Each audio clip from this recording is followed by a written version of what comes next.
'79's Moonraker. Moonraker. And that had, the great title sequence. Oh, gosh. What is her name? It'll probably come to me while we're doing this, but I went and saw that, I think, with my mom.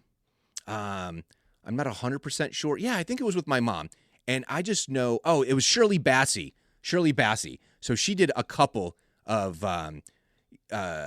she did Goldfinger, Diamonds Are Forever, and she did Moonraker. Anyway, those were killer soundtracks, killer songs, hell of a voice. But Moonraker also had, that was Jaws, wasn't it? The big, huge, tall guy that I can't remember his name right now. So I'm trying to do all this as I'm, new to podcasting, where I'm actually going ahead and doing the research, sometimes live as things pop into my head.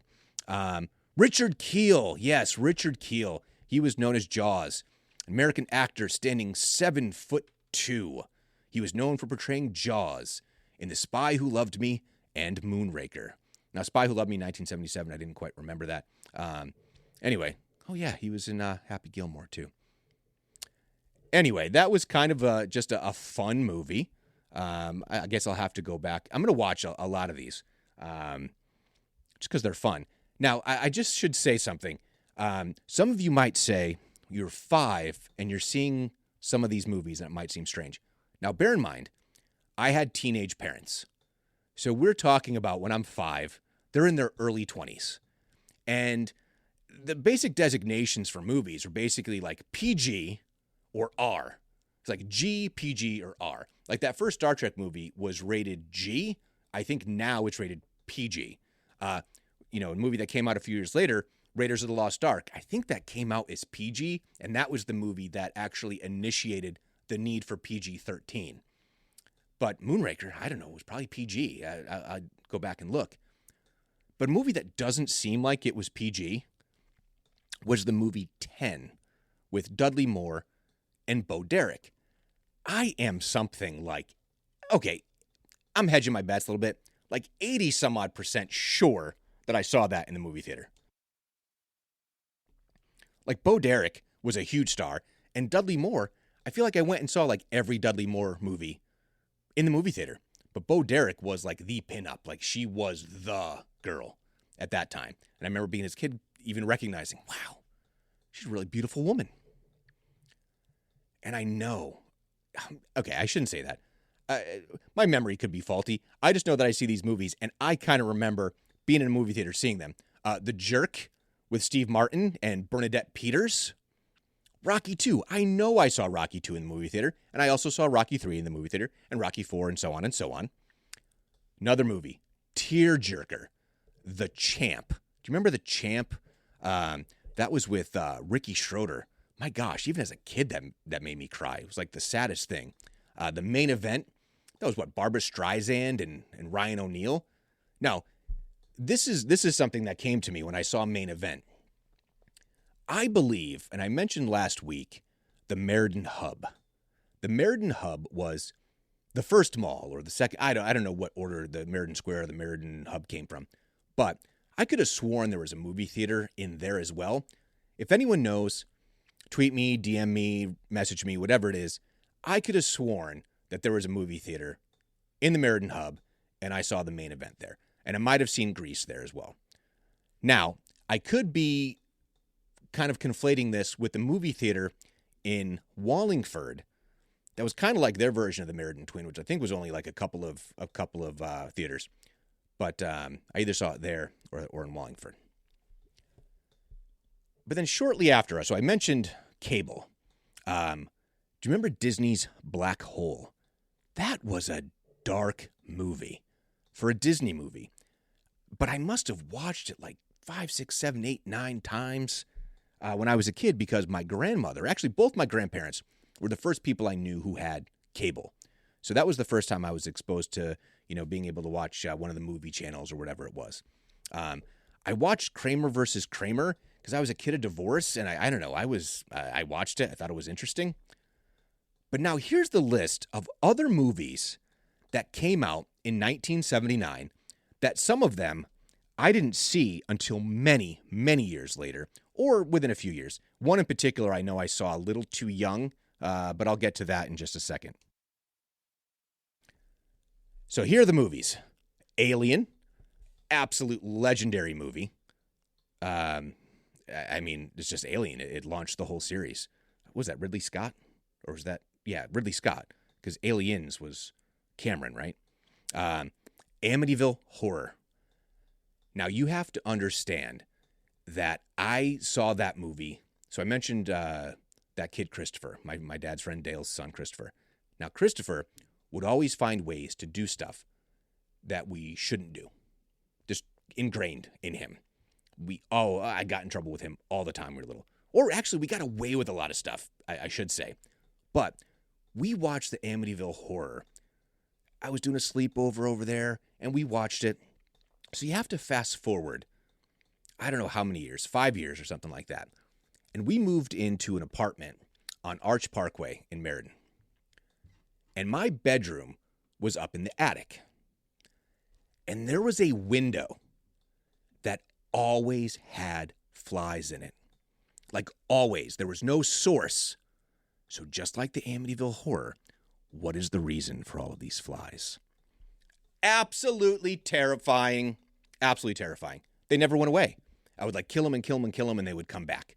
I don't know. Was there meat in the walls? Was there rot in the walls? Was it something more insidious? I'll never know. That place is gone. It burned to the ground. A friend of mine was the fireman who responded to that call. But hey, bye 48 Arch Parkway. Legendary movie, Apocalypse Now. One of the greatest war movies of all time. I didn't see that for many, many years later. Mad Max. Yet another I saw at my dad's on video. I have to be honest. The original Mad Max does set the tone for the entire franchise. But I still think that The Road Warrior is ultimately a better movie. Even Thunderdome and the new Fury Road. Oh my gosh. I could watch that over and over again. Kudos to Tom Hardy and Charlize Theron. Monty Python's Life of Brian came out in 1979. Classic. North Dallas 40 with 70s and 80s superstar Nick Nolte. And then here's another movie that I saw with guess who? Christopher. Phantasm.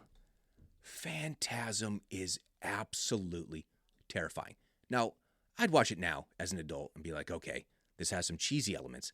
But man, there was that ball with the spikes. What a freaky thing. And I'm forgetting the guy's name. But, oh gosh, he was, just when you're a kid, sneaking a horror movie, that is not the one to watch.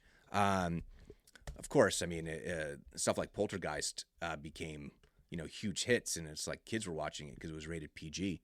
But let's see. Phantasm, 1979. It introduces the tall man, who is played by Angus Scrimm. What a name. Angus Scrimm. What a guy. Terrifying. And actually, he was known as a comedian, which is even more interesting because, man, he could scare the crap out of you just looking at the camera. We also had Rock and Roll High School by the Ramones. Now, I know I saw that with my aunt. So I think I mentioned I have an aunt who is... So I have one aunt who's 10 years older than me, one aunt who's 10 years younger than me. My aunt who's 10 years older than me, 1964, firmly Gen X. A lot of that, mid-'80s, like the hair bands, that kind of stuff, we very much bonded on. We went to many of the same concerts, sometime together. But I believe I saw Rock and Roll High School at my grandmother's house on cable with her. And then the last movie that I'll mention from 1979, which is a cult classic, The Warriors. What a cool flick. It is just, it's kind of bizarre, but when you see all the different gangs and how they each had the theme, it was really just a cool spectacle. And I've never played the video game, but I've heard that the video game completely captures kind of the vibe of the game as you're trying to go ahead. And, they're trying to get back to where they're supposed to go. And there was the whole gathering. But that whole Warriors come out and play is just a classic line. Just an absolutely classic line. So that is kind of the dive into 1979.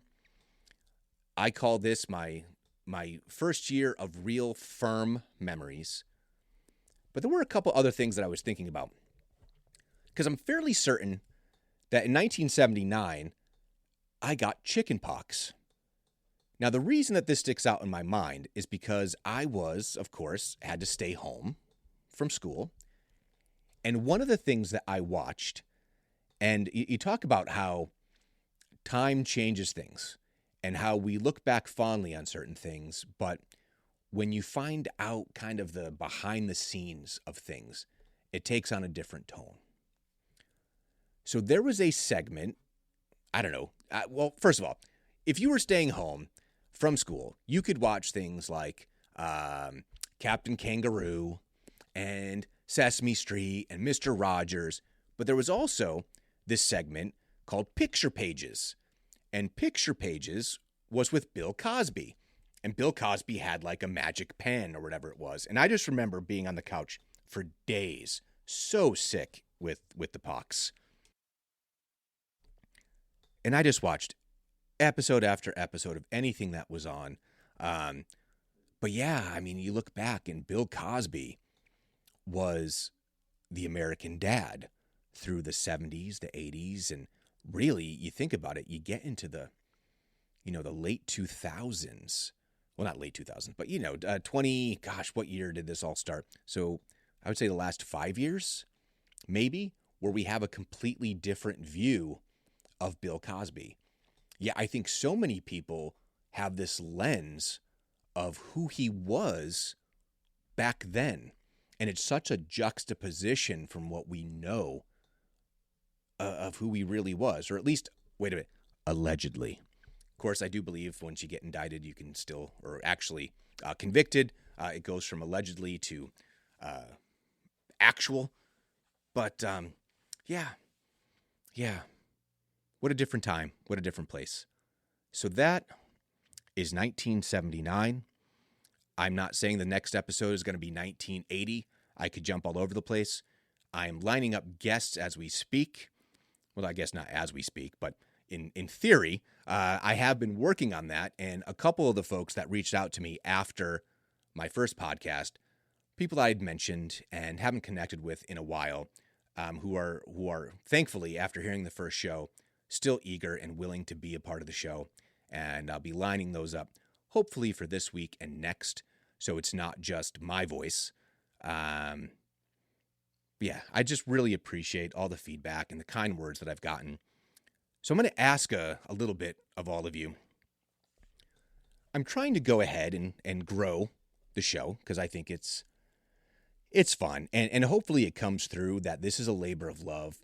But at the same time, I would like it to be successful and to have people listen to it and interact. Because in some ways, it's also cathartic for me. I love pop culture. I love all these things, and having people to talk to about them and interact with is a lot of fun. So please, go onto my social media pages. So I'm on Twitter and Instagram at StuckPodX. I'm on Facebook at Stuck in the Middle Pod, a Gen X podcast. Please go out there. So the thing is, I'm still learning about algorithms, not something I've ever really worked with before. So using hashtags, interactions, etc.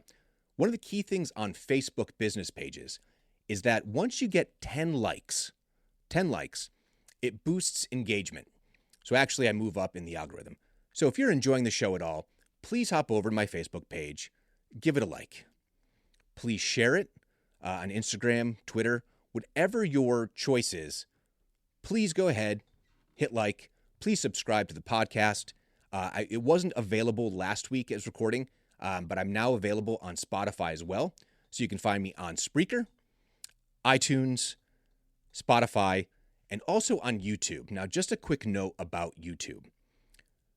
I use the default uploader from Spreaker, and what it does is if you have a podcast that's over a certain length, it actually breaks it up into like 4 different videos.